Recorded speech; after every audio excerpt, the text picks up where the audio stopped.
Hello बच्चों, angle पे matter नहीं करेगा, जैसे मर्जी फेंक लो, नीचे आकर v1 v2 v3 v4 बराबर आएगा। उसके बाद की कहानी अगर आप सोचो तो ये इसको वापस धक्का मारेगा, ये वापस धक्का मारेगा। केमिस्ट्री में क्या होता है, अमिताभ बच्चन पहले आपसे क्वेश्चन पूछता है, हाय इसका आंसर बताओ, ठीक है, पकड़े हुए इसको, जाने नहीं देंगे, जाने नहीं देंगे तुम्हें। क्या है, अब्बा डब्बा जब्बा डब्बा है हमारे पास, ठीक है। हेलो बच्चों, आज हम पढ़ने वाले हैं वर्क एनर्जी पावर का लेक्चर नंबर 4 और जिसमें हम बात करने वाले हैं कंजर्वेशन ऑफ मैकेनिकल एनर्जी की। और इसमें हम एक खास केस वर्टिकल सर्कुलर मोशन के बारे में भी पढ़ेंगे। तो आइए स्टार्ट करते हैं अपना लेक्चर।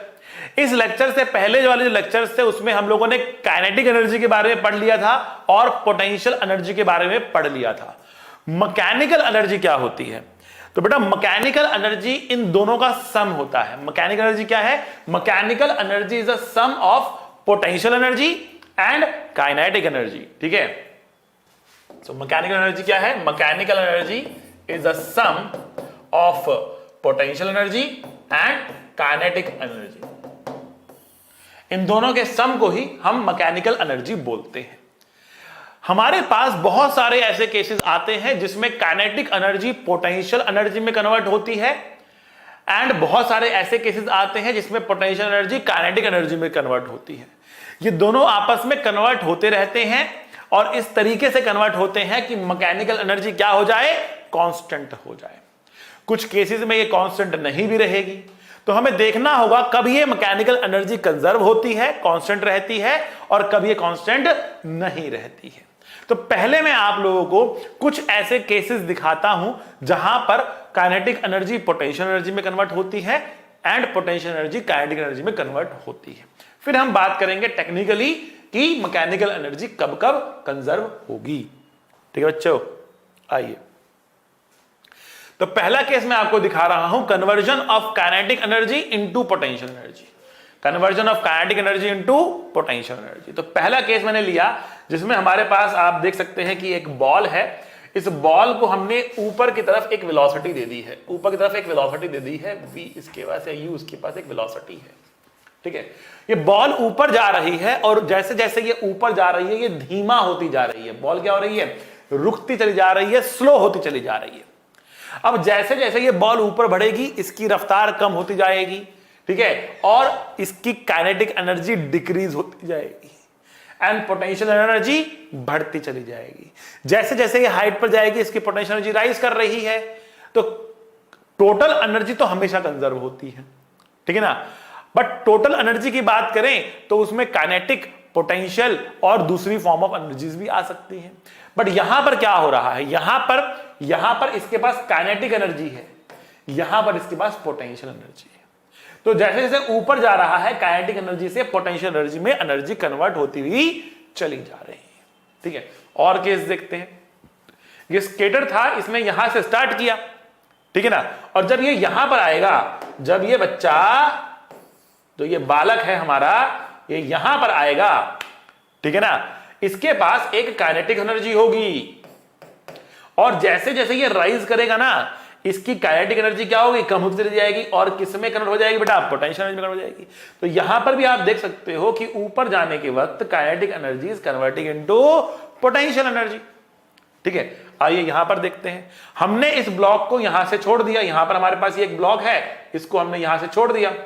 अब जब ये ब्लॉक नीचे गिर रहा होगा इसके पास एक काइनेटिक एनर्जी आ रही होगी, जब ये ब्लॉक यहां पहुंचेगा इसके पास एक काइनेटिक एनर्जी होगी,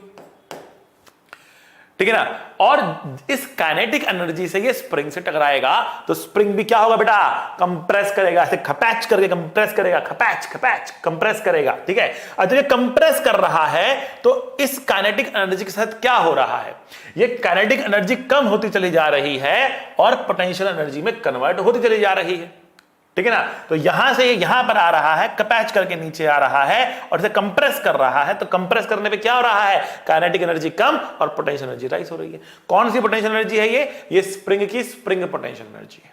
आइए और केसेस देखते हैं। अब केसेस हम देख रहे हैं जहां पर पोटेंशियल एनर्जी काइनेटिक एनर्जी में कन्वर्ट हो रही है। पोटेंशियल एनर्जी वाले लेक्चर में मैंने आपको समझाया था कि जब हमारे पास एक तीर कमान वाला इंसान होता है, ठीक है ना, जो इस तरीके से धनुष को खींचता है, खींचेगा, खच कर खींचेगा, ठीक है ना।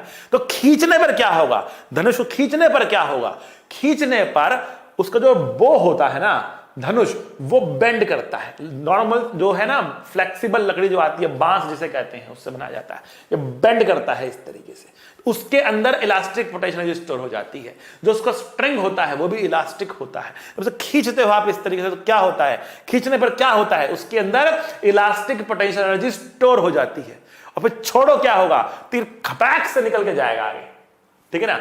तो जब छोड़ने पर तीर के पास काइनेटिक एनर्जी आ रही है, वो कहां से आ रही है। So when the arrow is released, the elastic potential energy in the bow and string converts into the kinetic energy of the arrow, ठीक है ना। तो एरो की जो काइनेटिक एनर्जी है, ठीक है ना, इस तीर की जो काइनेटिक एनर्जी है उसको कहां से मिल रही है, इसके अंदर स्टोर्ड पोटेंशियल एनर्जी ही इस तीर की काइनेटिक एनर्जी में कन्वर्ट हो रही है। सारा खेल बेटा यही है, आपको सोचना है एनर्जी कहां से कहां जा रही है, ठीक है ना। अब देखो आपके पास क्या है, बलून है, ठीक है। आपने बलून लिया, मान लिया आपका बर्थडे है, आपने बलून लिया, बलून को फुलाया, फुला दिया इसको। अब बलून जो है पूरा फूल चुका है, बलून पूरा फूल चुका है। तो बलून के अंदर क्या हो रहा है, फूलने में क्या हो रहा है, उसके अंदर पोटेंशियल एनर्जी स्टोर हो रही है। कौन सी पोटेंशियल स्टोर हो रही है, इलास्टिक पोटेंशियल एनर्जी। जो इस बलून का रबर है ना वो स्ट्रेच हो रहा है और अपने अंदर इलास्टिक पोटेंशियल एनर्जी को स्टोर कर रहा है। क्या होगा अगर आपने इस बलून को छोड़ दिया, क्या होगा अगर आपने इस बलून को छोड़ दिया, ठीक है ना। ये बलून जो है एकदम से आगे भागेगा, तीर के भागेगा, भागेगा आगे, ठीक है ना, ऐसे एकदम भागेगा, भागेगा, ठीक है ना। क्यों भागेगा आगे, क्योंकि जैसे ही आपने इसको छोड़ा हवा पीछे की तरफ निकलेगी, बलून आगे की तरफ भागेगा। कहां से आ रही है, बलून के पास या एयर के पास काइनेटिक एनर्जी। तो हो क्या रहा है कि बलून के सरफेस के अंदर एक पोटेंशियल एनर्जी स्टोर हो रखी है। जैसे ही छोड़ोगे वो पोटेंशियल एनर्जी काइनेटिक एनर्जी में कन्वर्ट होगी और वही काइनेटिक एनर्जी बलून को दिख रही है आपको मिलते हुए या एयर को दिख रही है, ठीक है ना। तो बहुत सारे केसेस हमारे आसपास हैं जहां पर ये potential energy is converting into the kinetic energy of the system, या kinetic energy is converting into the potential energy, और वो चलता रहता है। काइनेटिक से पोटेंशियल, पोटेंशियल से काइनेटिक एनर्जी कन्वर्जन चलता रहता है बहुत सारे केसेस के अंदर, ठीक है बच्चों। अब हमने केसेस तो देख लिए, अब हम थोड़ा टेक्निकल बात करेंगे और अब बात करेंगे कहां पर पोटेंशियल एनर्जी होती है कंजर्व और कहां पर मैकेनिकल एनर्जी होती है कंजर्व और कहां पर नहीं होती। आइए बच्चों, ठीक है, बात करते हैं कंजर्वेशन ऑफ मैकेनिकल एनर्जी की, ठीक है। इसको समझने के लिए देखो मैं दो तरीके समझा सकता हूं, एक है पूरा मैथमेटिकल तरीका और एक है हमारे पास थोड़ा सा हम फिजिकली समझने की कोशिश करेंगे क्या वहां पर कौन चेंज कर रहा है, कैसे हो रहा है, ठीक है ना। तो पहले मैं पूरा मैथमेटिकल तरीके से समझाता हूं आपको कंजर्वेशन ऑफ मैकेनिकल एनर्जी के बारे में, ठीक है। आइए, तो कंजर्वेशन ऑफ मैकेनिकल एनर्जी के लिए हम स्टार्ट करते हैं कहां से, वर्क एनर्जी थ्योरम से। वर्क एनर्जी थ्योरम से एक पूरा लेक्चर मैंने इसके ऊपर बनाया है, वर्क एनर्जी थ्योरम पे पूरा एक लेक्चर बनाया है। जिसको नहीं पता इसके बारे में वो जाकर लेक्चर देख ले, मैं आपको रिव्यू दे रहा हूं। ये कहता है work done by all the forces equals change in kinetic energy. Work done by all the forces equal to change in the kinetic energy. अब ऑल द फोर्सेस में से कौन कौन से फोर्सेस हो सकते हैं, तो हम फोर्सेस को दो कैटेगरी में बांट सकते हैं। एक होता है work done by internal force, ठीक है ना, मैं और शॉर्ट लिख देता हूं, इसको आईएफ कर देते हैं। और एक होता है बेटा work done by external force, ठीक है। दो ही प्रकार के फोर्स हो सकते हैं, या तो इंटरनल होंगे या तो एक्सटर्नल होंगे, दो ही प्रकार के फोर्स हो सकते हैं। अच्छा जी, इंटरनल फोर्सेस की भी हम दो कैटेगरी में कैटेगराइजेशन कर सकते हैं। कौन कौन सी, एक है इंटरनल कंजर्वेटिव फोर्सेस और दूसरा है इंटरनल नॉन कंजर्वेटिव फोर्सेस, ठीक है। अब ये कंजर्वेटिव नॉन कंजर्वेटिव फोर्सेस क्या होते हैं बेटा, तो मैंने एक लेक्चर पूरा डेडिकेट किया था पोटेंशियल एनर्जी के ऊपर। इससे पहले वाला जो लेक्चर था वो आप जरूर देखें, बहुत इंपॉर्टेंट लेक्चर है बेटा आपके लिए, बहुत कुछ सिखा के जाएगा बेटा वो लेक्चर, आपको बहुत इंपॉर्टेंट है। हिंट दे रहा हूं, जिसमें मैंने बलून पकड़े हुए थे ऐसे, ठीक है ना। आप देखोगे थंबनेल देख लेना, जिसको बलून पकड़े मैंने ऐसे, वो पोटेंशियल एनर्जी का लेक्चर है, आप देखना उसको, बहुत शानदार लेक्चर है। और उसके अंदर मैंने बहुत डिटेल में समझाया आपको कि कंजर्वेटिव नॉन कंजर्वेटिव क्या होते हैं। शॉर्टकट के लिए बता रहा हूं आपको, non conservative forces heat produce करते हैं और कंजर्वेटिव फोर्सेस हीट प्रोड्यूस नहीं करते हैं, वो कन्वर्ट करते हैं काइनेटिक को पोटेंशियल में या पोटेंशियल को काइनेटिक में। आई बात समझ में? अच्छा जी, तो इंटरनल कंजर्वेटिव फोर्सेस क्या कौन कौन से, जैसे ग्रेविटेशनल फोर्स, इलेक्ट्रोस्टैटिक फोर्स, ठीक है ना, स्प्रिंग फोर्स, ये सब फोर्सेस कौन से हैं आपके, ये है इंटरनल कंजर्वेटिव फोर्सेस, राइट। अब एक बात मैंने और बताई थी आपको, वही बलून वाले लेक्चर के अंदर क्या बताई थी आपको, कि change in potential energy negative of work done by internal conservative force होता है। Change in potential energy negative of work done by internal conservative force होता है। तो उस लेक्चर के अंदर मैंने कम से कम आधा लेक्चर इसी बात का गुणगान किया था कि भैया डेल्टा यू जो है वो -WICF होता है, -WICF होता है। मतलब पूरे लेक्चर में आधा लेक्चर मेरा इसी चीज पर था कि डेल्टा यू -WICF क्यों होता है, negative of work done by internal conservative force क्यों होता है डेल्टा यू, ठीक है ना। अच्छा, अगर delta U minus of WICF है तो WICF क्या हो गया, what is the meaning of ICF? I मतलब इंटरनल, C मतलब कंजर्वेटिव, F मतलब फोर्स, लिख लेना इंटरनल कंजर्वेटिव फोर्स, ठीक है। तो WICF का मतलब हो गया minus delta U, let me replace here minus delta U plus WINCF। Non conservative forces कौन से होते हैं, जैसे फ्रिक्शन जैसे फोर्सेस होते हैं, ठीक है, plus work done by external forces equal to change in kinetic energy, ठीक है। इसका मतलब क्या हुआ, work done by internal non conservative forces plus work done by external forces मिलाकर किसके बराबर हो गया, change in kinetic energy plus change in potential energy. Now change in kinetic plus potential energy का मतलब है change in mechanical energy. So ultimate result हमारे पास ये आ चुका है कि चेंज इन मैकेनिकल एनर्जी कुछ और नहीं बल्कि क्या होता है, ये होता है work done by internal non conservative forces plus work done by external forces, ये होता है चेंज इन मैकेनिकल एनर्जी। मतलब अब देखो फिजिकल मीनिंग से समझा रहा हूं आपको कि अगर आपके पास कोई भी एक सिस्टम है, ठीक है, इस सिस्टम के अंदर कुछ इंटरनली इसके पार्टिकल्स हैं, कुछ बाहर की एंटिटीज हैं, ठीक है ना। अब इस सिस्टम की जो मैकेनिकल एनर्जी है वो कौन चेंज कर सकता है, इनकी आपस में एक पोटेंशियल एनर्जी होगी, इनके चलने की वजह से इनकी एक काइनेटिक एनर्जी भी होगी, तो इनके पास पोटेंशियल एनर्जी भी है, इनके पास काइनेटिक एनर्जी भी है, बट वो एनर्जी चेंज कौन कर सकता है, वो एनर्जी चेंज कौन कर सकता है। तो इस सिस्टम की मैकेनिकल एनर्जी दो लोग चेंज कर सकते हैं। पहला, बाहर से कोई इस पर वर्क कर दे, एक्सटर्नल एजेंट, जैसे फॉर एग्जांपल एक बॉल रखी हुई है और आपने किक कर दिया उसको, तो बॉल के पास क्या आएगा बेटा, एक काइनेटिक एनर्जी आ जाएगी ना, बॉल ऊपर भी जा सकती है तो पोटेंशियल एनर्जी भी आ जाएगी। So ball will gain energy, कौन सी energy, ball will gain mechanical energy, and वो एनर्जी कहां से गेन कर पा रहा है, बिकॉज एक्सटर्नल एजेंट ने उसके ऊपर एक वर्क किया, लात मार के उसको, ठीक है ना। तो अगर बाहर से कोई वर्क कर रहा है, एक्सटर्नल एजेंट वर्क कर रहा, तो सिस्टम की मैकेनिकल एनर्जी को वो चेंज कर सकता है, ठीक है ना। और कैसे सिस्टम की मैकेनिकल एनर्जी चेंज हो सकती है, एक सिस्टम चल रहा है, a system has some moving parts, ठीक है ना। Now those moving parts can rub with each other, ठीक है ना। तो अगर इनके अंदर कुछ पार्ट्स की आपस में रबिंग हो रही है तो उनके बीच में फ्रिक्शन आ सकता है,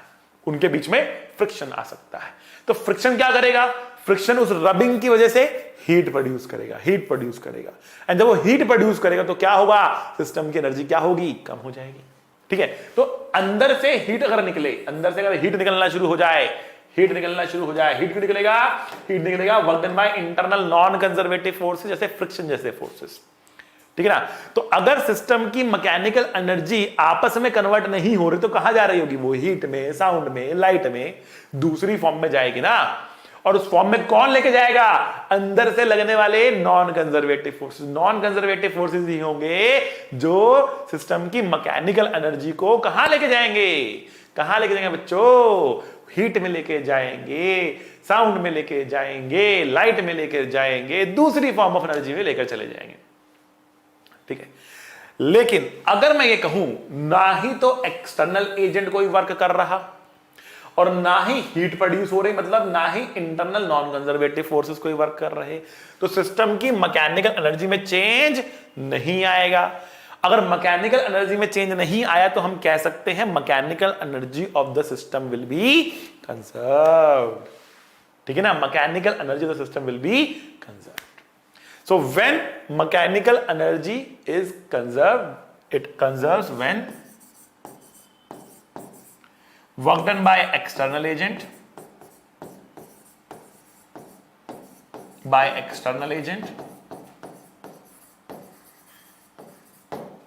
and non-conservative forces, or you can say internal work done by external agent and internal non-conservative forces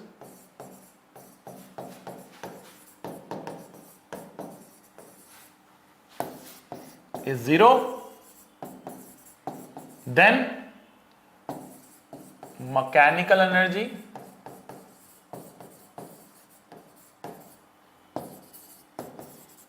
of the system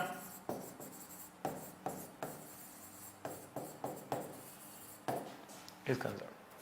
So when work done by external agent and internal non-conservative forces is 0, then mechanical energy system is conserved. बहुत simple सी बात, इसको आपको करना है याद, बहुत important है, बहुत इंपॉर्टेंट है। ठीक है बेटा, चलिए अब आते हैं आगे और कुछ एग्जाम्पल के जरिए कंजर्वेशन ऑफ मैकेनिकल एनर्जी को समझने की करते हैं कोशिश। आइए, तो यहां पर हमने कहा कि एक हाइट पर एक बॉल रखा है और इस बॉल को हमने यू स्पीड से फेंक दिया। तो हाइट पर बॉल था, इसको यू स्पीड से फेंक दिया। अब क्वेश्चन कह रहा find the speed with which the ball hits the ground, मतलब ये बॉल यहां से उड़ेगा और उड़ के यहां पे आके खटैक से गिरेगा। ठीक है ना। अब तो बॉल यहां से उड़ के यहां पे गिर रहा है, तो यहां पे किस रफ्तार से टकराएगा, टकराने के बाद की रफ्तार नहीं बोली, किस रफ्तार से टकराएगा, एक स्पीड से आके टकराएगा ना, तो किस रफ्तार से आके टकराएगा ये आपको बताना है। तो कुछ एंगल चाहे तो आप यहां पे थीटा मान लो, ठीक है ना, और बताना है किस रफ्तार से आके यहां पे टकराने वाला है। आएगा समझ में? अच्छा जी, बहुत बढ़िया। अब कैसे निकालें ये रफ्तार, तो हम यहां पे करेंगे बेटा एनर्जी कंजर्वेशन। ठीक है, हम कहेंगे कि initial mechanical energy equals M का मतलब मैकेनिकल एनर्जी, तो मैं एम ई लिख देता हूं to be more specific. Initial mechanical energy is equals to final mechanical energy. Initial mechanical energy is equals to final mechanical energy. Now, what is initial mechanical energy? Initial mechanical energy is initial potential energy plus initial kinetic energy is equals to final potential energy plus final kinetic energy. ठीक? So initial mechanical energy equals final mechanical energy, इस तरीके से हम यहां पे लिख सकते हैं। ठीक है, आई थिंक ये बात समझ में आपको आ गई होगी। अच्छा भाई, अब पोटेंशियल एनर्जी लिखते कैसे हैं? ठीक है ना, अगेन बलून वाला लेक्चर पूरा समझाया था आपको, बट फिर भी फटाफट यहां पर देखते हैं, हालांकि पता ही होगा आप लोगों को, बहुत डिफिकल्ट नहीं है। देखो, हमें सबसे पहले पोटेंशियल, ग्रेविटेशनल पोटेंशियल एनर्जी लिखने के लिए एक रेफरेंस चुनना पड़ता है। वो रेफरेंस हम कहीं पर भी चुन सकते हैं, हम ग्राउंड पर भी चुन सकते हैं उस रेफरेंस को। तो मैंने मान लिया कि मेरा ये रेफरेंस लेवल है। रेफरेंस लेवल जहां पर भी लेते हो वहां पर आप पोटेंशियल एनर्जी को 0 मानते हो। जब भी वो उस लेवल पर आएगा पोटेंशियल एनर्जी 0 होती है। जब भी रेफरेंस लेवल से ऊपर होगा तो पोटेंशियल एनर्जी पॉजिटिव हो जाती है, कितनी, mgh। नीचे जाने पर -mgh, ऊपर जाने पे +mgh, नीचे जाने पे -mgh। ठीक है, तो यहां पर जब ये पार्टिकल है तो इसकी पोटेंशियल एनर्जी यहां पर कितनी है, तो यहां पर इसकी पोटेंशियल एनर्जी बेटा कितनी है, mgh है, क्योंकि h हाइट ऊपर है, मास हमने इसका m ले लिया। ठीक है, तो mgh इसकी potential energy. What is it's kinetic energy, half m u square, ये इसकी काइनेटिक एनर्जी है। अच्छा, क्या काइनेटिक एनर्जी लिखने में थीटा का कोई रोल होगा? कोई रोल नहीं होगा। क्यों रोल नहीं होगा? क्योंकि काइनेटिक एनर्जी की डायरेक्शन नहीं होती है। काइनेटिक वेक्टर क्वांटिटी मैं x में लिखूं कि y में लिखूं, kinetic half m u square, पूरी काइनेटिक एनर्जी आएगी हाफ m u स्क्वायर। ठीक है, अच्छा भाई, फाइनली जब ये यहां पे लैंड किया तो रेफरेंस लेवल पर ही आ गया। अब क्योंकि ये रेफरेंस लेवल पर ही आ गया तो इसकी पोटेंशियल एनर्जी कितनी हो जाएगी बेटा, 0 हो जाएगी, और काइनेटिक एनर्जी कितनी हो जाएगी बेटा, हाफ m v स्क्वायर हो जाएगी। आई बात समझ में? m तो मर गया, m तो मर गया। ठीक है ना, तो क्या बचा, आइए, v square equals to u square plus 2gh बचा। v की वैल्यू कितनी बची, √u स्क्वायर प्लस 2gh। देखो इसमें इंपॉर्टेंट बात जो आपको समझ में आ रही होगी, that this speed is independent of theta. This is independent of theta. ये थीटा से क्या है बेटा? इंडिपेंडेंट है। ये थीटा से क्या है बेटा? इंडिपेंडेंट है। क्या मतलब है इसका? अगर मैंने u रफ्तार से पार्टिकल को ऐसे फेंका तो भी ये इसी रफ्तार से गिरेगा। अगर मैंने इसको ऐसे फेंका होता u स्पीड से तो भी ये इसी रफ्तार से गिरता। अगर मैंने इसको ऐसे फेंका होता तो भी ये इसी रफ्तार से गिरता। और अगर मैंने इसको ऐसे फेंक दिया होता ना तो भी इसकी रफ्तार ये ही होती। इन चारों केसेस में अगर मैं इसको v1 कह दूं, इसको v2 कह दूं, इसको v3 कह दूं, इसको v4 कह दूं, आई कैन से v1 बराबर v2 बराबर v3 बराबर v4। मैं बोल सकता हूं। आ रही हो समझ में? v1 बराबर v2 बराबर v3 बराबर v4 मैं बोल सकता हूं। ये बहुत इंपॉर्टेंट चीज है। एंगल पे मैटर नहीं करेगा, जैसे मर्जी फेंक लो, नीचे आकर v1 v2 v3 v4 बराबर आएगा। क्लियर? समझे? अच्छे? बड़े आगे? बहुत खूब, शानदार, जानदार, मजेदार। आइए अगला क्वेश्चन देखते हैं। अगला क्वेश्चन क्या रहा है? Find the maximum compression in the spring. Spring में मैक्सिमम कंप्रेशन कितना आएगा? तो क्वेश्चन ये है कि हमारे पास यहां पर एक वेज है, ठीक है, और वेज क्या है? फिक्स्ड है। वेज नहीं चल रहा, वेज रुका हुआ है, वेज फिक्स्ड है, ठीक है। यहां से एक ब्लॉक को मैंने छोड़ दिया और ये वेज कैसा है? ये स्मूथ है। इसका जो सरफेस है ये कैसा है? ये स्मूथ है, एकदम स्मूथ है, ठीक है ना, ये एकदम स्मूथ है, ठीक है, बहुत बढ़िया। एच हाइट पे था, छोड़ दिया, अभी नीचे जा रहा है, नीचे जा रहा है, नीचे जा रहा है, नीचे जा रहा है, नीचे जा रहा है। यहां पर क्या होगा? खड़ाक करके टकराएगा। जब टकराएगा तो क्या करेगा? कंप्रेस करेगा, कंप्रेस करेगा इसको। नीचे आ रहा है, नीचे क्या करेगा? कंप्रेस करेगा इसको टकराने के बाद। जब कंप्रेस करेगा तो ये यहां से दबना शुरू हो जाएगा, दबना शुरू हो जाएगा, ठीक है ना। अब दबते दबते दबते रुकेगा, एक लेवल पे आकर रुकेगा और उस वक्त क्या होगी? मैक्सिमम कंप्रेशन होगी। तो पहला बात पॉइंट आपको समझ में आया कि मैक्सिमम कंप्रेशन पे ये रुकेगा। इसकी स्पीड कितनी लेनी है? 0 लेनी है। उसके बाद क्या होगा? उसके बाद क्या हुआ? उसके बाद की कहानी अगर आप सोचो तो ये इसको वापस धक्का मारेगा, ये वापस धक्का मारेगा। चलो बाद की कहानी की बात मैं बाद में करता हूं, पहले मैं बात करता हूं मैक्सिमम कंप्रेशन तक की कहानी की, ठीक है ना। तो एक तो इनिशियल डायग्राम आपके पास है। अब आपको क्या करना है? आपको एक फाइनल डायग्राम भी बनाना है, चाहे छोटा बना लो बट एक फाइनल डायग्राम बनाना है। तो फाइनली क्या होने वाला बेटा? फाइनली मैं एक छोटा डायग्राम बना रहा हूं यहां पे। फाइनली क्या हो रहा है यहां पे? ये स्प्रिंग कंप्रेस्ड है, लेट्स से ये इसकी मैक्सिमम कंप्रेशन है एक्समैक्स। ये ब्लॉक यहां पे आ चुका है और इसकी रफ्तार 0 हो चुकी है। यहां पर आने पर रफ्तार 0 हो रही है, मतलब जो सी काइनेटिक एनर्जी थी that is converting into the spring potential energy. Kinetic energy converting into the spring potential energy. I hope this is clear. अच्छा जी, बहुत जबरदस्त। आइए अब क्या करेंगे? अब क्या करेंगे? मैकेनिकल एनर्जी कंजर्व करेंगे। क्यों करेंगे कंजर्व? Let's see. ये तो हम बात करना भूल ही गए। क्यों करेंगे conserve? Why will mechanical energy B conserve? ठीक है, पिछले केस में भी देख सकते हैं, इस केस में, पहले इस केस में दिखाता हूं, फिर पिछले केस में जाकर रिवाइज करा दूंगा आपको। देखिए सबसे पहले आपको देखना है कौन कौन से फोर्स लग रहे हैं, कौन कौन से फोर्स लग रहे हैं, ठीक है। आइए, तो हमने कहा जब ब्लॉक यहां पे जा रहा है, इस पर एक mg लग रहा है, इस पर एक नॉर्मल लग रहा है, फ्रिक्शन इस पर है नहीं, कोई और फोर्स पर लग नहीं रहा, दो ही फोर्स लग रहे हैं, एक तो mg लग रहा है, एक नॉर्मल लग रहा है, ठीक। इसमें देखो mg को कभी भी हम एक्सटर्नल फोर्स नहीं मानेंगे। देखो जिन जिन फोर्सेस के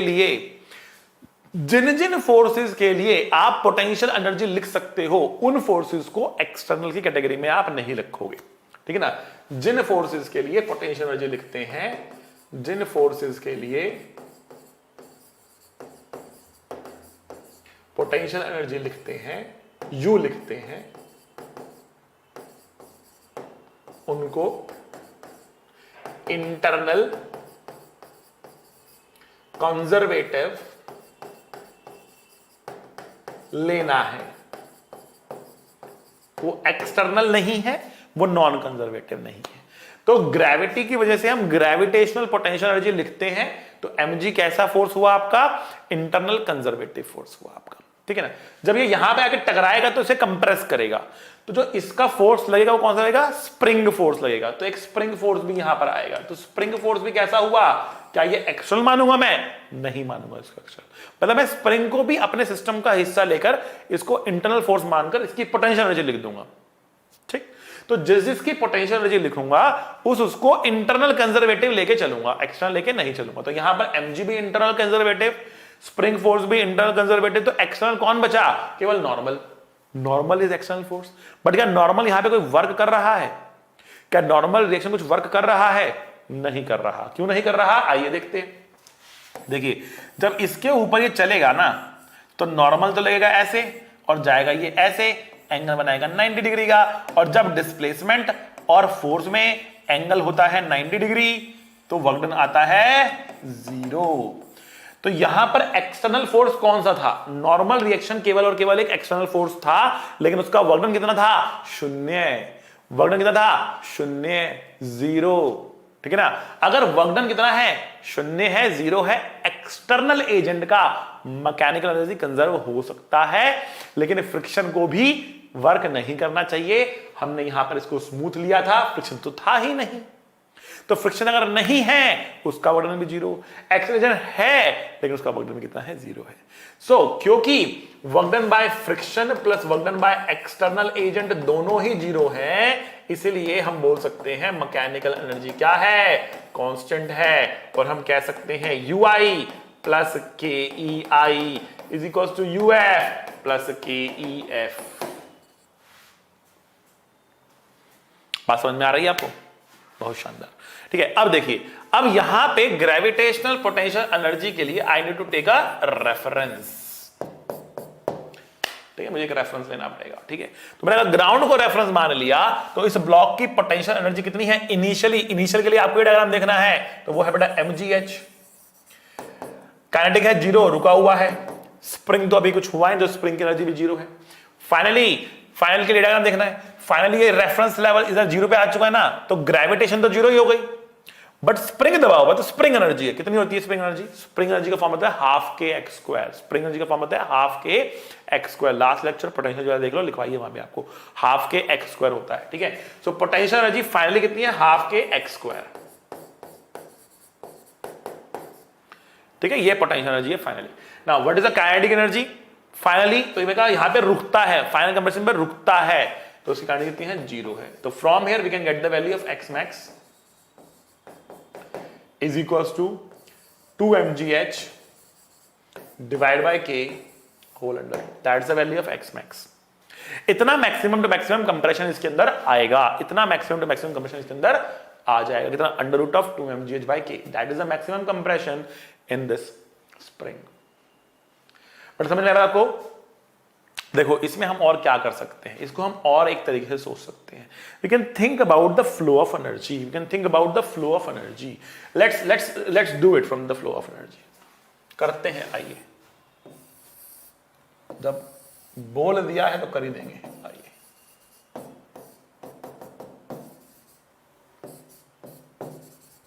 देखो, सबसे पहले बताओ यहां पर कौन सी एनर्जी है इसके पास? यहां पे रुका हुआ है, कौन सी एनर्जी है इसके पास? तो बेटा इसके पास है ग्रेविटेशनल पोटेंशियल एनर्जी। अब ये नीचे आ रहा है, हाइट कम हो रही है। जब इसकी हाइट कम होगी, ठीक है, जब नीचे आएगा, नीचे आएगा गर्र, नीचे आएगा गर्र, नीचे आएगा। ठीक है, जब ये यहां आएगा ना, ठीक है, तो इसकी जो पोटेंशियल एनर्जी है, देखो ग्रेविटेशनल पोटेंशियल खत्म हो चुकी है, खत्म हो चुकी है। इसके पास कौन सी एनर्जी है यहां पर? इसके पास रफ्तार है यहां पर। तो उसके बाद कौन सी एनर्जी है? इसके बाद काइनेटिक एनर्जी है।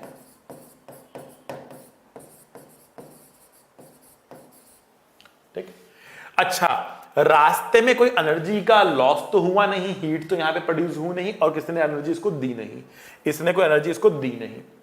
तो रास्ते में किसी ने इसको एनर्जी दी नहीं और इसका एनर्जी का लॉस हुआ नहीं, तो जितना भी ये पोटेंशियल एनर्जी था वो सारा का सारा काइनेटिक में कन्वर्ट हुआ होगा।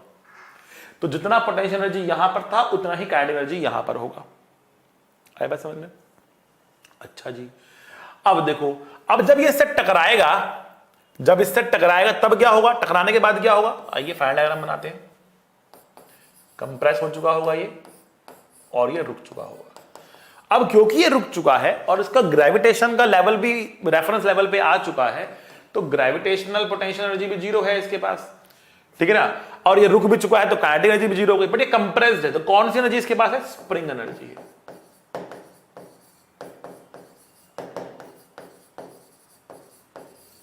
ठीक, so now we can say that कि जितनी पोटेंशियल एनर्जी थी सारी काइनेटिक में आई और फिर सारी स्प्रिंग में चली गई, कहीं भी लॉस नहीं हुआ। ठीक है, तो कितनी एनर्जी, पोटेंशियल एनर्जी यहां से यहां तक कम हुई थी, ये हुई थी mgh कम हुई थी। तो जो भी एनर्जी यहां पे कम हो रही, जो भी एनर्जी ग्रेविटेशन की वजह से यहां पे कम हो रही, कहां जा रही, अल्टीमेटली स्प्रिंग के अंदर जा रही, तो equals to half K X square. तो डायरेक्टली बोल सकते हैं, if you understand the flow of energy we can say this directly, we can say this directly, mgh equals to half K X square. ठीक, आ रही बात समझ में, फील आ रही है? ठीक है, यहां पे आते हैं। अब मैंने यहां पर कहा था कि हमने यहां पर मैकेनिकल एनर्जी कंजर्व करी है, एक बार उसको भी एनालिसिस करते हैं क्यों करी है, कौन से फोर्स लग रहे हैं। जब ये हवा में होगा तो इस पर एकमात्र फोर्स mg लग रहा होगा। मैंने कहा mg के लिए हम पोटेंशियल एनर्जी लिखते हैं, इसलिए mg हमारा इंटरनल कंजर्वेटिव फोर्स होता है, नॉन कंजर्वेटिव नहीं होता है। तो नॉन कंजर्वेटिव कोई फोर्स ही नहीं है, यहाँ पे कोई एक्सटर्नल फोर्स है ही नहीं, mg is the internal conservative force.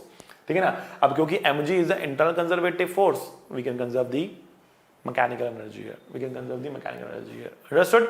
आई बात समझ में आपको? क्लियर है? ओके। कंडीशन वही है बेटा, हर केस में देखेंगे कंडीशन तो वही है। अगला क्वेश्चन देखते हैं। अब अगला क्वेश्चन ये है कि हमारे पास ना एक पाइप है, एक पाइप है, पाइप के अंदर ना बेटा ये दो पार्टिकल्स हैं, एक का मास m है, एक का मास 2m है। ये पाइप कैसा वर्टिकल रखा है, वर्टिकल।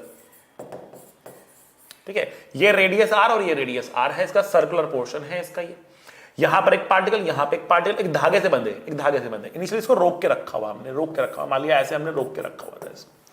अब ये धागा हमने क्या कर दिया, काट दिया, हमने इस धागे को क्या कर दिया, काट दिया।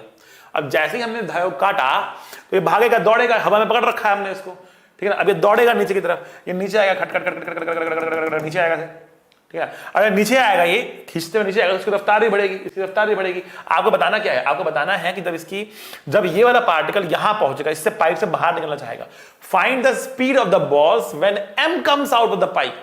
ठीक है, 2m तो तुरंत बाहर निकलेगा, ये m जब इस पाइप से बाहर निकलने के लगेगा, उस वक्त इन दोनों पार्टिकल की रफ्तार कितनी होगी। तो बेटा सबसे पहला काम सुंदर डायग्राम, सबसे पहला काम सुंदर डायग्राम बना लीजिए, सुंदर डायग्राम बना लीजिए बच्चा, बनाते हैं। आइए देखिए, initial situation is shown to you, initial situation is shown to you, now will show you the final situation. Finally m will be here, मतलब यहां पर होगा, मैं थोड़ा बाहर बना रहा हूं यहां पे, तो m will be here and 2m will be somewhere here, 2m will be somewhere here, नीचे आ चुका होगा, इसको हमने हवा में पकड़ा हुआ था ऐसे, 2m यहां आ चुका होगा, m यहां आ चुका होगा। इसके बाद रफ्तार होगी v, इसके बाद रफ्तार होगी v, बराबर रफ्तार होगी, कोई एक धागे से बंधे हुए हैं, जितना नीचे ये जाएगा उतना ही नीचे ये आएगा, दोनों बराबर बराबर नीचे जाएंगे। ठीक है ना। तो जितनी इसकी रफ्तार उतनी इसकी रफ्तार, दोनों की रफ्तार बराबर बराबर रहेगी। Is this clear? बहुत अच्छा। अच्छा, एक बात तो मैं कहना भूल ही गया, क्वेश्चन जब आपके सामने आते हैं, आपको पता है वह तो, अब तो आपको मुझसे पढ़ते बहुत समय हो चुका है, पर जो बच्चे नए हैं, जो मेरा पहला लेक्चर देख रहे हैं, उनको बता दूं कि जब क्वेश्चन आपके सामने आता है, आपको करना है इसको पॉज करना है, खुद से सॉल्व करना है, कॉपी पेन लेके बैठना है लेक्चर में। ऐसे नहीं करना बस लेक्चर आ रहा है देख लिया, हाँ बैठे हैं आजकल देखें, चलो फिजिक्स वाला चैनल पे चलते हैं, रोज को देखते हैं, ऐसे नहीं करना है। पढ़ने के लिए आ रहे हैं, प्रॉपर चैनल को आपको एकदम सारी उसको आपको प्रॉपरली देखना है, चीजें थोड़ी सी लिंक्ड भी होती हैं, पुराने लेक्चर भी देखने होते हैं। ठीक है, कॉपी पेन लेके बैठे, क्वेश्चन सामने आ गए आपके, ठीक है ना, क्वेश्चन सामने, केबीसी की तरह करना है आपको, केबीसी की तरह। केबीसी में क्या होता है, अमिताभ बच्चन पहले आपसे क्वेश्चन पूछता है, हाय इसका आंसर बताओ। ठीक है, आपने उसका आंसर सोचा समझा, ठीक है ना, पीछे से घड़ियाल चल रहा होता है, घड़ियाल बाबू चल रहे होते, आप सोचते हो समझते हो, आंसर देते हो, उसके बाद देखते हो अमिताभ बच्चन क्या कह रहा है, फिर अमिताभ बच्चन आपको बताता है आपका आंसर सही था कि गलत था। ठीक है, आप इनाम जीते कि नहीं जीते।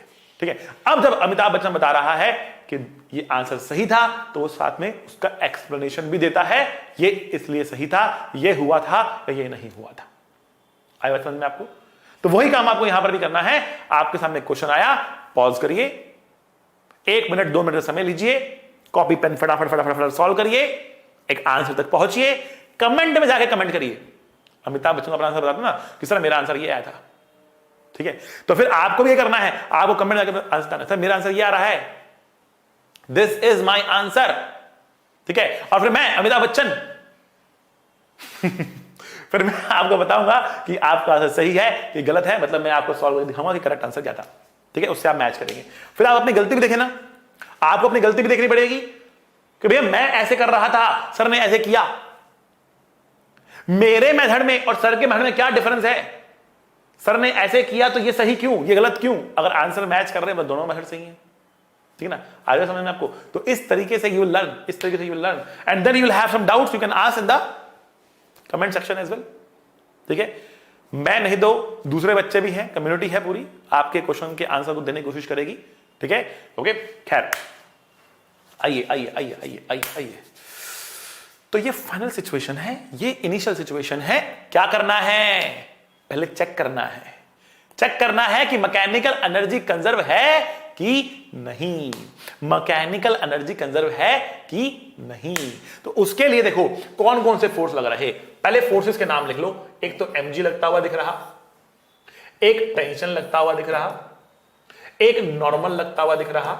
अच्छा, ये जो अंदर है कहीं पर फ्रिक्शन नहीं है, फ्रिक्शन में तो फ्रिक्शन दिया जाएगा, ये स्मूथ है। ठीक, अच्छा जी, क्या टेंशन कोई वर्क करता है? इंडिविजुअल पे करता है, लेकिन अगर दोनों ही आपका सिस्टम का पार्ट है, दोनों पे एक साथ इक्वेशन लिख रहे, दोनों को ही एक सिस्टम मान लिया, तो नेट वर्क डन इसका कितना होगा? 0 हो जाएगा। टेंशन का वर्क डन कितना हो जाएगा? वर्क डन में टेंशन का 0 हो जाएगा। ठीक, नॉर्मल का वर्क डन कितना होगा? तो वापस से 0 होगा। क्यों 0 होगा? जब पार्टिकल यहां कहीं पर है, नॉर्मल ऐसे लग रहा है, जाए ऐसे रहा है, तो नॉर्मल ऐसे जा ऐसे रहा, तो एंगल कितना 90 डिग्री बन रहा। तो नॉर्मल का वर्क डन कितना आएगा? 0 आएगा। mg का वर्क डन कितना आएगा? mg का वर्क डन तो आएगा ना, लेकिन mg तो इंटरनल कंजर्वेटिव है, उसके लिए हम पोटेंशियल लिखेंगे, तो ये इंटरनल कंजर्वेटिव है, इंटरनल कंजर्वेटिव है। ठीक है ना, इसके लिए हम पोटेंशियल एनर्जी लिख रहे हैं, ये इंटरनल कंजर्वेटिव है। तो इसकी चिंता वाली बात नहीं है। टेंशन की चिंता करनी है, नॉर्मल की चिंता करनी है, बट उनका वर्क डन 0 है।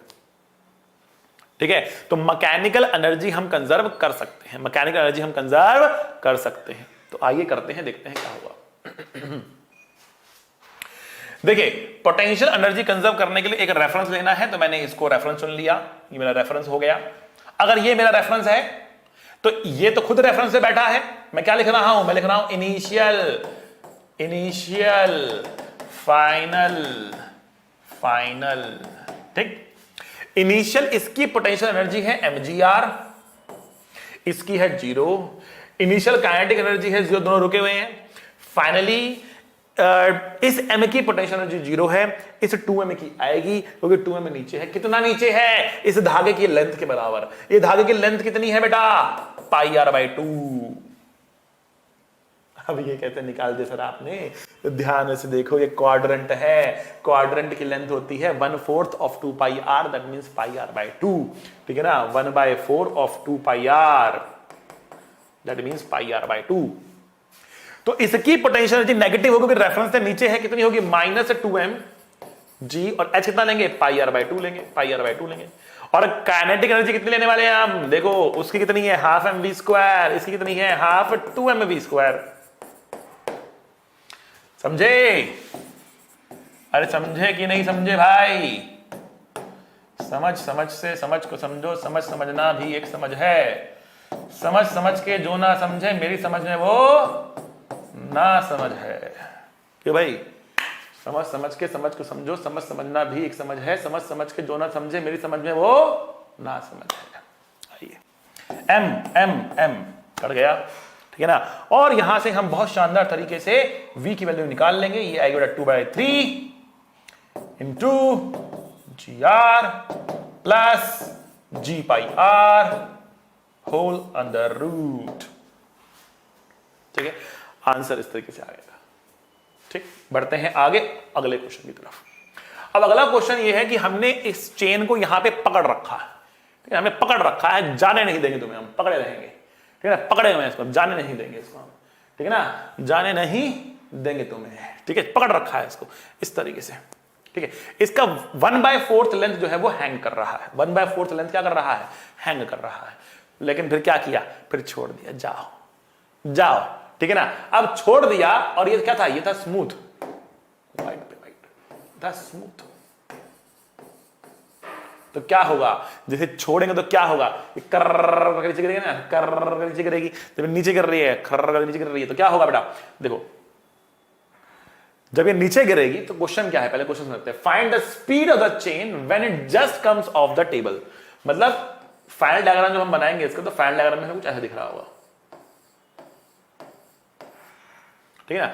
चेन पूरी टेबल से नीचे गिर चुकी होगी, ये खिसता हुआ नीचे आएगा, चेन पूरी तरह से नीचे गिर चुकी होगी, और ये पूरी लेंथ L हो चुकी होगी, इसकी एक रफ्तार V हो चुकी होगी, ठीक।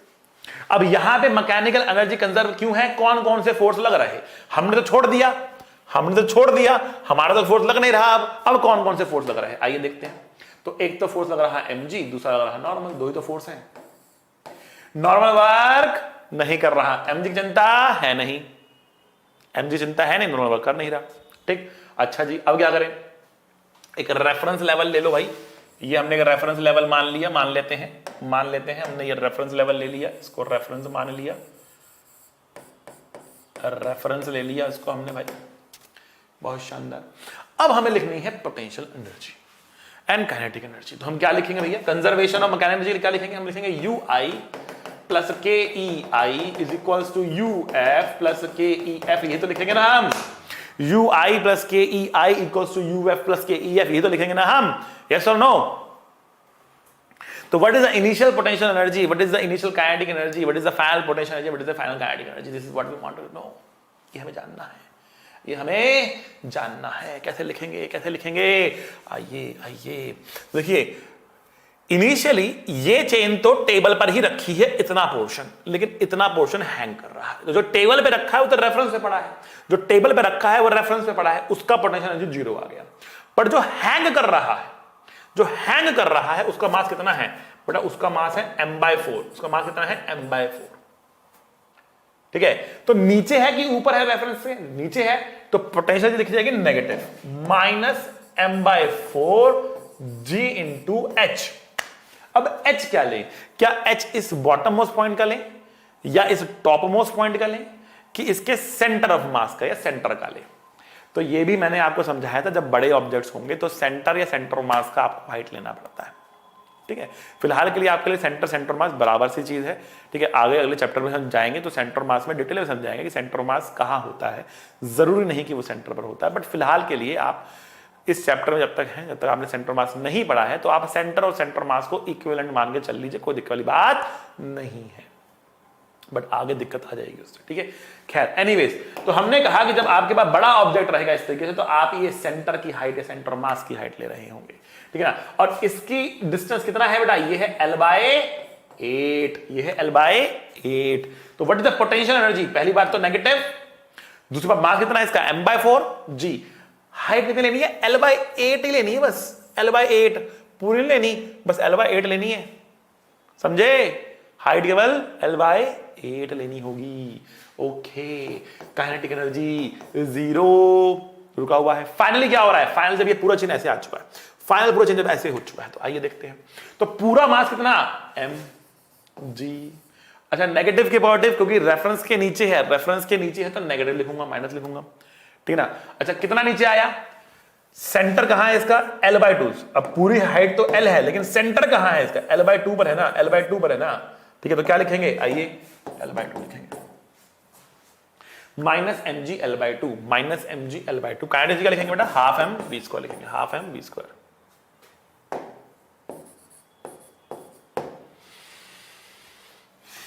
ठीक बा, m m m कट गया, मर गया,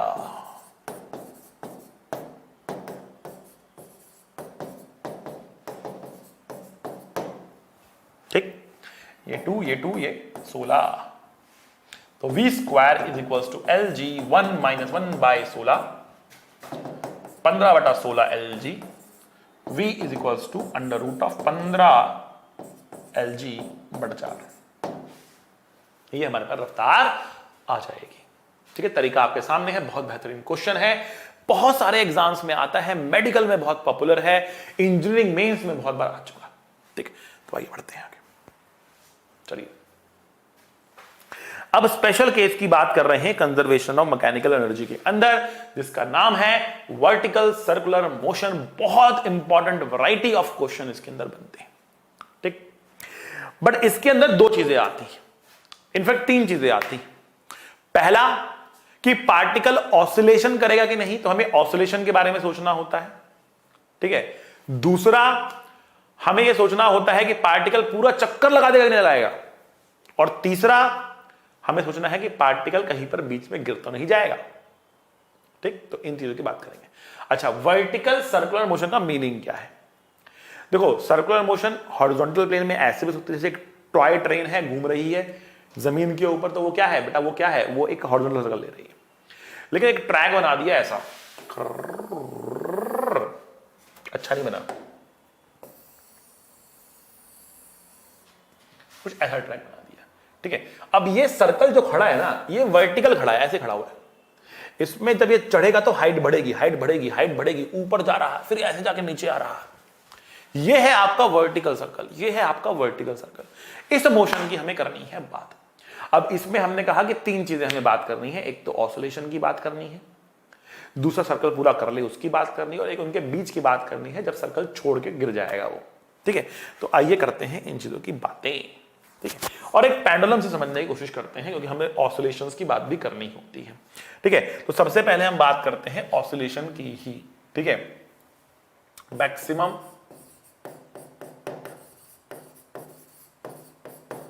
speed at bottommost point for oscillations.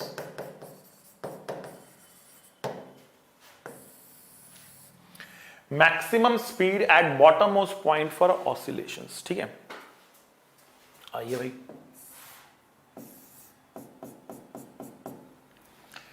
देखिए बच्चा, ध्यान से देखना इसको बहुत बेहतरीन तरीके से।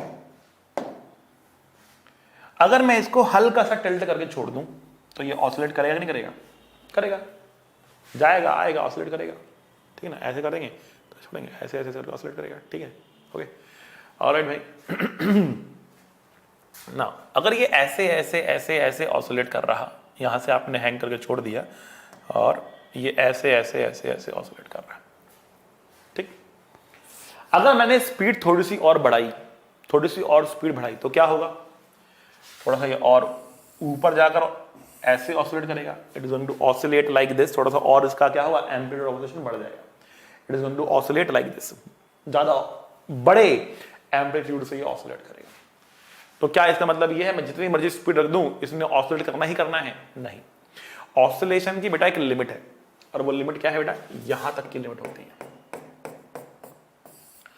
अगर ये ऑसिलेट करता हुआ यहां तक आता है ना, तो वो ऑसिलेट कर लेगा, क्योंकि ऑसिलेशन में क्या होता है कि जो उसका एक्सट्रीम पोजीशन होता है वहां पर जाके वो रुकता है, फिर वापस आता है, रुकता है, फिर एक्सट्रीम पोजीशन पे उसकी रफ्तार क्या होती है? जीरो होती है।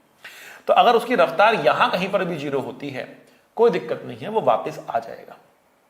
लेकिन मान लेते हैं हमने थोड़ी सी रफ्तार उसको और दी, और वो पार्टिकल यहां कहीं पर पहुंचा, ठीक है ना, वो पार्टिकल कुछ यहां कहीं पर पहुंचा,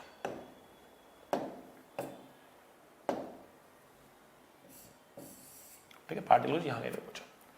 और अगर उसकी रफ्तार यहां पहुंचने के बाद जीरो हुई, अगर उसकी रफ्तार यहां पहुंचने के बाद जीरो हुई, तो वो ऐसे वापस नहीं आएगा, ऐसे वापस नहीं आएगा। अगर उसकी रफ्तार यहां जीरो हुई ना, तो वो ऐसे टपकेगा। आ रही है समझ में आपको? अगर उसकी रफ्तार यहां कहीं पर जीरो हुई ना, तो वो ऐसे टपक जाएगा। बट क्या कभी ऐसे टपकता हुआ देखा है आपने? नहीं देखा। तो पहली बात, ना ही तो वो ऐसे टपकता है, मतलब ऐसे जा रहा है और फिर एकदम वर्टिकल लाइन में गिरता हुआ, ऐसा तो देखा नहीं होगा आपने। यहां के आने में बिल्कुल वर्टिकल लाइन में गिर जाए, ऐसा तो देखा नहीं होगा आपने। तो पहली बात, वो वर्टिकल लाइन में भी नहीं गिरता। दूसरी बात, वो ऐसे भी वापस नहीं आता है। कैसे गिरता है वो? तो बेटा वो गिरता है कुछ ऐसे। अगर उसको गिरना है तो गिरता है कुछ ऐसे, ठीक। ऐसे गिर रहा है, अब ध्यान सुनना, ऐसे गिर रहा है तो क्या धागा टाइट रहेगा? धागा है। अगर ऐसे गिर रहा है तो क्या धागा टाइट रहेगा? धागा टाइट तो रहेगा नहीं। अगर वो ऐसे गिर रहा है तो धागा टाइट नहीं रहेगा, धागा ढीला पड़ जाएगा, धागा स्लैक हो जाएगा। अगर धागा ढीला पड़ गया तो क्या धागे में टेंशन बचेगी? नहीं बचेगी। दैट मीन्स अगर उसने सर्कुलर मोशन को छोड़ा तो उसकी रफ्तार जीरो नहीं होगी। जीरो होती तो ऐसे गिरता, ठीक है ना, जीरो नहीं होगी, उससे पहले ही क्या होगी, टेंशन जीरो हो चुकी होगी, टेंशन जीरो हो चुकी होगी। आई बात समझ में? जहां भी टेंशन जीरो हो गई वहां पे वो अपना रास्ता छोड़ देगा, उसके बाद वो सर्कुलर मोशन कंटिन्यू नहीं कर पाएगा, क्योंकि आगे बढ़ने में टेंशन और कम होनी पड़ेगी, नेगेटिव टेंशन हो नहीं सकती। ठीक, अगर सर्कुलर मोशन पूरा कराना है तो टेंशन को कहीं पर भी जीरो नहीं होना चाहिए। ठीक, हां, टेंशन कम से कम अगर आपको करनी है तो वो हाईएस्ट पॉइंट पे टेंशन जीरो कर सकते हो, हाईएस्ट पॉइंट पे टेंशन जीरो कर सकते हो। क्यों कर सकते हो हाईएस्ट पॉइंट पे जीरो? बिकॉज जैसे ही वो आगे बढ़ेगा ना वापस से टेंशन आ जाएगी, मतलब इसके अगले पॉइंट पे टेंशन ज्यादा है, कम नहीं है, मतलब टेंशन नेगेटिव नहीं हो रही है, तो इसके अगले पॉइंट पे टेंशन क्या हो रही है, ज्यादा हो रही है, तो वापस से टेंशन आकर उसको खींच लेगी और वो सर्कल पूरा कर लेगा। तो अगर टेंशन हाईएस्ट पॉइंट से पहले कहीं पर जीरो हो गई तो वो सर्कुलर मोशन को छोड़ देगा, वापस नहीं आएगा, ऑसिलेट नहीं करेगा, और उसकी रफ्तार भी जीरो नहीं, मतलब रफ्तार जीरो होने से पहले ही टेंशन जीरो हो चुकी होगी। This is what I am saying. अगर वो इस पॉइंट को पार करता है तो ऑसिलेशन के लिए क्या कंडीशन होगी? ऑसिलेशन की कंडीशन है मैक्सिमम टू मैक्सिमम यहां पहुंचा देना। सो बॉटम मोस्ट पॉइंट पर मैक्सिमम टू मैक्सिमम रफ्तार कितनी रखें कि वो ऑसिलेट करे। इसका मतलब क्या हुआ, मतलब वो मैक्सिमम टू मैक्सिमम यहां पहुंच जाए और ऑसिलेशन इस पॉइंट को पार ना करे। ठीक है, आई बात समझ में? बहुत बढ़िया। तो अब मैं एक एक करके आपसे बात डिस्कस कर रहा हूं, मैं इसको रब कर देता हूं, एंड जैसे जैसे मैं डिस्कस करता जाऊंगा आपको समझ में आता जाएगा। मोटा मोटा ज्ञान मैंने दे दिया आपको, एक मोटा मोटा ऊपरी तौर का ज्ञान तो मैंने आपको दे दिया, अब थोड़ा सा और इसको गहराई वाले ज्ञान की करते हैं बात। ठीक है, चलिए। तो maximum speed at the bottom most point for oscillation. ठीक, तो ऑसिलेशन कराना है तो मैंने कहा पार्टिकल इस पॉइंट से आगे नहीं बढ़ सकता, यहां पर इसकी रफ्तार को जीरो होना पड़ेगा। जब मैं यहां पे रफ्तार जीरो कहूंगा तो मैं बोलूंगा ये यू मैक्स है फॉर ऑसिलेशन, ये यू मैक्स है फॉर ऑसिलेशन। ऑसिलेशन के लिए यू मैक्स होगा, इस पॉइंट से आगे नहीं निकल सकता। आई होप ये बात अब आपको समझ में आ गई होगी। ये पॉइंट पार किया तो ऑसिलेट तो नहीं करेगा, या तो सर्कल छोड़ेगा या सर्कल पूरा करेगा, या तो सर्कल छोड़ेगा या सर्कल पूरा करेगा। सर्कल पूरा करेगा क्या होगा बस बताता हूं, पहले ऑसिलेशन तक की बात करते हैं। कन्विंस योरसेल्फ कि इस पॉइंट से आगे गया तो ऑसिलेशन तो नहीं होगी कम से कम, क्योंकि वो रुक नहीं सकता, रुक के ऐसे वर्टिकल नहीं गिर सकता, इट इज इम्पॉसिबल। जाएगा तो पैराबोला में जाएगा, पैराबोला में गया तो भी स्पीड जीरो नहीं है, टेंशन जीरो है, या सर्कल पूरा कर गया। सर्कल पूरा कैसे करेगा उसके बारे में बात करेंगे, बट ऑसिलेट तो एटलीस्ट नहीं करेगा, ऑसिलेट तो एटलीस्ट नहीं करेगा। ठीक, अच्छा जी। तो ये यू मैक्स हमने दिया और ये भी हमारे पास आ गया, यू मैक्स हमने दिया और ये भी हमारे पास आ गया। इसकी लेंथ एल, इसकी लेंथ एल हमने यहां पर ले ली, लेंथ एल एल हमने यहां पर ले ली। ठीक है, तो अब हमें करना है एनर्जी कंजर्वेशन। बहुत सिंपल, इसका मास हमने एम लिया, इसको रेफरेंस लेवल ले लिया। एनर्जी कंजर्व इसलिए है बिकॉज टेंशन वर्क डन कर नहीं रहा, टेंशन वर्क डन कर नहीं रहा, और एमजी के लिए टेंशन वाली बात होती नहीं है, क्योंकि एमजी तो इंटरनल कंजर्वेटिव फोर्स होता है, उसके लिए हम पोटेंशियल लिखते हैं। ठीक है, एनर्जी कंजर्व कर रहे हैं, रेफरेंस लेवल ले लिया हमने। तो यहां पर हमने कहा क्या, हमने कहा potential energy initial, potential kinetic energy initial, potential energy final, kinetic energy initial potential energy है जीरो, इनिशियल काइनेटिक एनर्जी है हाफ एम यू मैक्स का स्क्वायर। फाइनल पोटेंशियल एनर्जी यहां पर कितनी है, एम जी एल है, काइनेटिक एनर्जी कितनी है, जीरो, शून्य।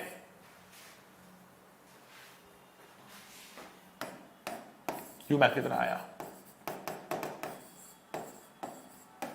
बहुत बहुत शानदार। U max is root two G L, that is the maximum रफ्तार at the bottommost point, maximum रफ्तार at the bottommost point for oscillation. मतलब if u is greater than 0 and less than equal to root 2 gl, then the particle, the object or the particle will do oscillations. बहुत बढ़िया, चलिए यहां तक बात हमें समझ में आ गई। अब पहले हम बात करते हैं वर्टिकल सर्कल पूरा करने की। क्या मतलब होता है वर्टिकल सर्कल पूरा करने का? ठीक है, मतलब इतना तेज घुमा दो कि वो सर्कल पूरा कर जाए। ठीक है, इसको आप ऐसे समझ सकते हो कि मान लिया, देखो हमारे पास यहां पर एक पानी की बाल्टी है, ठीक, जिसमें पानी भी है, और हम कह रहे हैं कि वर्टिकल सर्कल पूरा कर रहा है। तो जो इसके अंदर पानी है ना, वो भी अपना वर्टिकल सर्कल पूरा करेगा और सर्कल को नहीं छोड़ेगा, सर्कल को नहीं छोड़ेगा, वो भी अपना वर्टिकल सर्कल पूरा करेगा। ठीक है, इसका मतलब जब ये घूम के यहां पर आएगा और पानी की जो बाल्टी है ना वो कुछ इस तरीके से हो जाएगी और पानी यहां हो जाएगा, पानी बाहर नहीं निकलेगा, मतलब ये घूम रहा है और पानी बाहर नहीं निकल रहा है। ऑब्वियस सी बात है, जो इसकी रफ्तार यहां पर होगी और जो इसकी रफ्तार यहां होगी, वर्टिकल सर्कल पूरा करने का मतलब ये नहीं कि हाईएस्ट पॉइंट पर रफ्तार 0 कर दो, ऐसा मैं बिल्कुल नहीं कह रहा हूं। हाईएस्ट पॉइंट पे की रफ्तार होगी, हाईएस्ट पॉइंट पे की रफ्तार होगी ही होगी, ठीक है ना। तो यहां पर जो इसकी रफ्तार होगी वो ऑब्वियसली नीचे वाली रफ्तार से कम होगी। अगर मैंने यहां पे स्पीड यू ली है, यहां पर स्पीड वी लूंगा, यहां पर एक रफ्तार रहेगी जिसकी वजह से ये पानी नीचे नहीं गिरेगा बल्कि सर्कल में घूम जाएगा। That is what I mean to say, मतलब ये पानी भी अपना सर्कल पूरा कर रहा है, रफ्तार 0 नहीं हो रही। कम से कम रफ्तार के लिए यहां पर क्या चीज 0 करनी होगी, यहां पर टेंशन 0 करना होगा। कम से कम के लिए क्या कंडीशन होगी, कम से कम के लिए आपको टेंशन 0 करना पड़ेगा, ठीक है ना। तो ये आपके पास मिनिमम रफ्तार ताकि वर्टिकल सर्कल पूरा हो जाए। ये मिनिमम रफ्तार इस मैक्सिमम रफ्तार से कम होगी ज्यादा होगी, ये मिनिमम रफ्तार इस मैक्सिमम रफ्तार से ज्यादा होगी कम होगी, ज्यादा होगी। अब आप लोग सर ज्यादा है तो मिनिमम क्यों बोल रहे हैं इसको, बिकॉज वो कंडीशन अलग है। वो मैक्सिमम फॉर ऑसिलेशन, मतलब यहां तक लाने के लिए मैक्सिमम स्पीड पूछ रहा है वो, ठीक है। ये मिनिमम है कि सर्कल पूरा कर जाए, कंडीशन अलग है, अलग अलग कंडीशन के लिए मैक्सिमम मिनिमम है। तो ऐसे डायरेक्टली कंपेयर करने का बेनिफिट नहीं कोई, बट अगर आप करते हो तो ऑब्वियसली यू मिनिमम उस यू मैक्सिमम से ज्यादा होगी। सर्कल पूरा कराने के लिए जो मिनिमम वैल्यू चाहिए, ऑसिलेशन कराने के लिए जो मैक्सिमम वैल्यू चाहिए उससे बड़ी होगी। आई बात समझ आपको? खैर ऑब्वियसली समझ में आई गया होगा। अब देखो ऐसे ऐसे ऐसे ऐसे पूरा आपका सर्कल चल रहा है, ठीक है। लेंथ इसकी L, ये इसकी लेंथ L, इसका मास हमने M ले लिया, ठीक है। ये रेफरेंस लेवल ले लिया, ऑब्वियसली एनर्जी कंजर्व है UI। अब मैं निकाल के आ रहा हूं, पहले क्वेश्चन तो लिख दूं, निकाल रहा हूं फाइंड U मिनिमम, बहुत ऊपर ना लिख रहा हूं मैं, एक सेकंड रुको, नीचे लिखते हैं। Find U minimum for completing the vertical circle. Find U minimum at the bottommost point for completing the circle. या इसको हम एक और टर्म देते हैं looping the loop, for looping the loop, looping the loop या completing the vertical circle, ये आपको निकालना है, ठीक है ना, ये आपको बताना है, ठीक। आइए बस, तो अब हम कह रहे कि U initial plus KE initial equals to U final plus KE final, ये होगा हमारे पास U initial, KE initial, U final, KE final, ठीक है। Now what is U initial? U initial कितना है बेटा, 0 है। What is KI initial? initial का आइडिया कितनी है बेटा, हाफ M, U minimum का स्क्वायर है। फाइनल पोटेंशियल एनर्जी कितनी है, फाइनल पोटेंशियल कितनी है बेटा, ये है mg into 2L, क्योंकि L एंड L रेफरेंस में कितना ऊपर है, रेफरेंस है 2L ऊपर है, ठीक है। और काइनेटिक एनर्जी कितनी है, हाफ M V मिनिमम का square, half M V minimum का square, that is the result. So initial potential energy 0 क्योंकि यहां पर था, initial kinetic energy half M U minimum का square, final potential energy mg into 2L, final kinetic energy half M V minimum का square, ठीक है। ये हमारे पास आ गया, ये M कट गया, ठीक है ना, ये 2 वहां जाएगा और V मिनिमम का स्क्वायर, हम तो U मिनिमम निकालना है ना, इनफैक्ट U मिनिमम का स्क्वायर, ये M भी कट रहा, is equals to 4GL plus V minimum का स्क्वायर। अब ये मिनिमम कितना होगा, तो दो वेरिएबल आ गए, U minimum and V minimum. फिर रिक्वायर वन मोर इक्वेशन, बेटा देखो वर्टिकल सर्कुलर मोशन के जितने भी क्वेश्चंस होंगे उसमें आपको दो इक्वेशन बनानी पड़ सकती हैं, मैक्सिमम दो इक्वेशन बनानी पड़ सकती हैं। पहला एनर्जी कंजर्वेशन और दूसरा सेंट्रीपिटल फोर्स। जैसे ही हम सर्कुलर मोशन का नाम लेते हैं आपके दिमाग में क्या आता है, जैसे ही हम सर्कुलर मोशन का नाम लेते हैं आपके दिमाग में कौन सी घंटी बजती है, सेंट्रीपिटल फोर्स की घंटी बजती है। तो सेंट्रीपिटल फोर्स भी आपको यहां पे लगाना पड़ सकता है। तो हाईएस्ट पॉइंट पर देखते हैं, हाईएस्ट पॉइंट पर देखते हैं, टेंशन तो 0 है बट यहां पर एक और फोर्स लग रहा, कौन सा, mg लग रहा। तो सेंटर की तरफ नेट फोर्स कितना है, सेंट्रीपिटल फोर्स कितना है, तो आप बोलोगे mg plus T, but T तो 0 है, तो आप बोलोगे mg है, ये इक्वेशन नंबर 1 थी। mg नेट फोर्स सेंटर की तरफ है, और नेट फोर्स जो सेंटर की तरफ होता है वो किसके बराबर होता है? वो होता है mv² बाय r, ठीक है ना। अब देखो यहां पर v क्या है, यहां पे v क्या है? v मिनिमम है, r क्या है? l है, तो v मिनिमम का square equal to GL, V minimum का स्क्वायर इक्वल टू जीएल। अब इसको पुट करेंगे यहां पर, आ रही बात समझ में? ठीक है, तो ये है सेंट्रीपिटल फोर्स की इक्वेशन, ये है एनर्जी कंजर्वेशन की इक्वेशन। दो इक्वेशन हमें बनानी पड़ सकती हैं, हमें सेंटर की तरफ लगने वाला नेट फोर्स निकालना पड़ सकता है। ठीक है, बस अब करना क्या है? कुछ नहीं, इसको पुट करेंगे यहां पर, 2 को पुट करेंगे 1 के अंदर, और u मिनिमम की वैल्यू निकल के आ रही √5gl। बहुत बहुत शानदार, ये मिनिमम रफ्तार है, मतलब इससे बड़ी रफ्तार होगी तो लूपिंग द लूप करेगा। आइए एक बार समराइज करते हैं। हमने कहा कि अगर u की वैल्यू ग्रेटर देन 0 है और less than equal to √2gl है, देन पार्टिकल विल ऑसिलेट।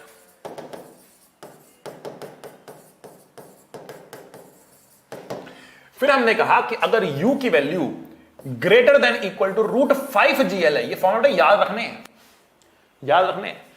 फिर क्या होगा? Then particle will loop the loop.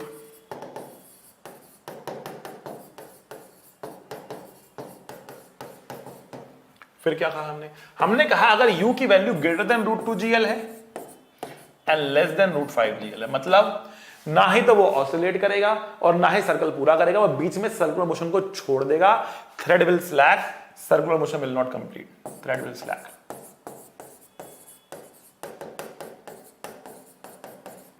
Particle will leave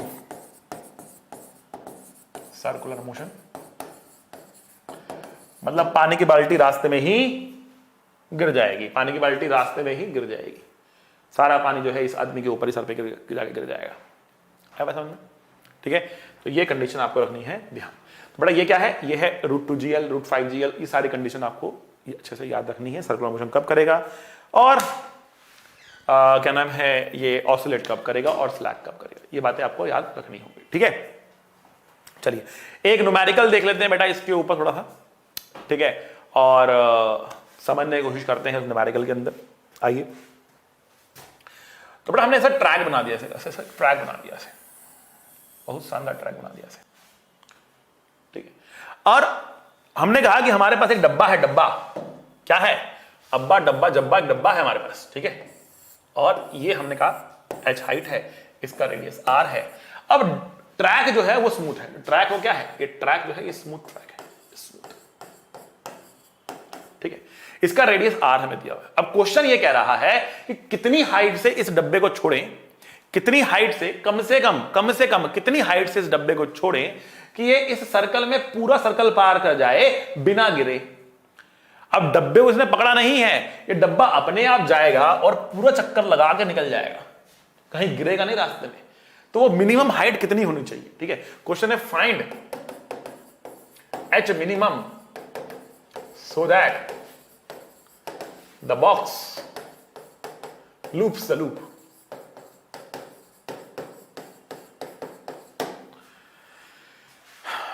ठीक है, कितनी हाइट होनी चाहिए कम से कम ताकि ये बॉक्स क्या हो? लूप द लूप करके निकल जाए, लूप द लूप करके निकल जाए। आ रही बेहतरीन बात समझ में आपको? तो बेटा आपको अब ये पता है, देखो ये स्मूथ दे रखा है आपको, स्मूथ है। अब आपको पता है कि सर्कल पूरा करने के लिए कम से कम बॉटम मोस्ट पॉइंट पर रफ्तार कितनी होनी चाहिए, बॉटम मोस्ट पॉइंट पे कम से कम रफ्तार कितनी होनी चाहिए? तो अब √5gr होनी चाहिए। ये बता देना आपको, देखो आओ देखो, √5gl की वैल्यू कम से कम होनी चाहिए, इससे बड़ी होगी तो भी करेगा, बट कम से कम √5gl। एल यहां पे कहता है रेडियस था ना, लेंथ या रेडियस एक ही बात थी नहीं है। तो पार्टिकल लूप द लूप, तो लूप द लूप कराने के लिए, पूरा सर्कल में घुमाने के लिए जो यहां पर बॉटम ऑफ पॉइंट पे कम से कम रफ्तार है वो √5gr होनी ही होनी चाहिए। ठीक, अच्छा जी, यहां तो रफ्तार इसकी 0 है, 0 रफ्तार से छोड़ रहे हैं, रेस्ट है। यहां रफ्तार √5gr है। ठीक है, अब दूसरी बात, क्या हम यहां पर मैकेनिकल एनर्जी कंजर्व कर सकते हैं?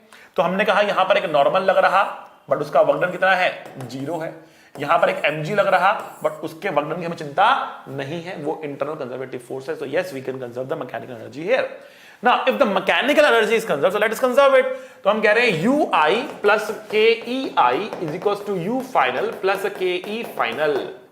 ठीक, तो ui क्या है हमारे पास, तो उसके लिए रेफरेंस ले लेंगे हम. एक रेफरेंस हमने यहां पे मान लिया, ठीक है ना, ये रेफरेंस हमने यहां पे मान लिया. ठीक है, अच्छा, अगर ये रेफरेंस हमारे पास यहां पर है, ठीक है, तो what is the initial potential energy, you will say it is mgh. अगर बॉक्स का मास हमने m ले लिया तो इट इज mgh. ठीक है, काइनेटिक एनर्जी कितनी है उसके पास, इनिशियली 0 है.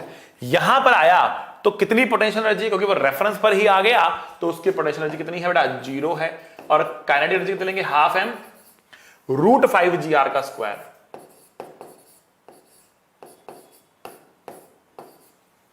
रूट 5gr का स्क्वायर. ठीक है, तो m तो कट गए, m तो कट गया. ठीक है, तो क्या बचा, g into H is equals to 5gr by 2. तो g और g भी कट गया, तो h या h की जो मिनिमम वैल्यू है उसकी वैल्यू आ रही 5r बाई 2. ठीक है, इसकी वैल्यू आ रही है 5r by 2. That is the minimum value of h, जिससे छोड़ने पर इस तरीके से लूप. इससे कम से छोड़ोगे तो रास्ते में गिर भी सकता है, और रूट 2gl से कम अगर यहां पर रफ्तार होगी तो वो यहां तक आगे जाएगा, फिर वापस नीचे आ जाएगा. ठीक है, तो ये सारे कंडीशंस आप लोगों को अच्छे से समझ में आ गई होगी. तो बेटा ये हमने पढ़ा था मैकेनिकल एनर्जी कंजर्वेशन के बारे में. तो बेटा पढ़ते रहिएगा and remember, yes you can. अपने ऊपर भरोसा होना बेटा बहुत जरूरी है. अगर आपको यह लगता है कि मैं इंजीनियर बन सकता हूं, तभी आप बन पाएंगे. अगर आपको यह भरोसा है कि मैं IIT में जा सकता हूं, तभी आप जा पाएंगे. अगर आपको भरोसा है कि मैं मेडिकल गवर्नमेंट कॉलेज के अंदर एडमिशन ले सकता हूं, एम्स के अंदर जा सकता हूं, तभी आप जा पाएंगे. अगर आपको खुद पर ही भरोसा नहीं है तो आप कभी भी वो मेहनत नहीं करेंगे जो कि रिक्वायर्ड है. अगर आपको भरोसा है तभी आप वहां तक पहुंचेंगे. तो रिमेंबर, यस यू कैन, और आपको अपने पे भरोसा रखना है और पढ़ते रहिए. मिलेंगे अगले क्लास में. सी यू, टाटा, बाय बाय. पढ़ाई करते रहें. All the very best.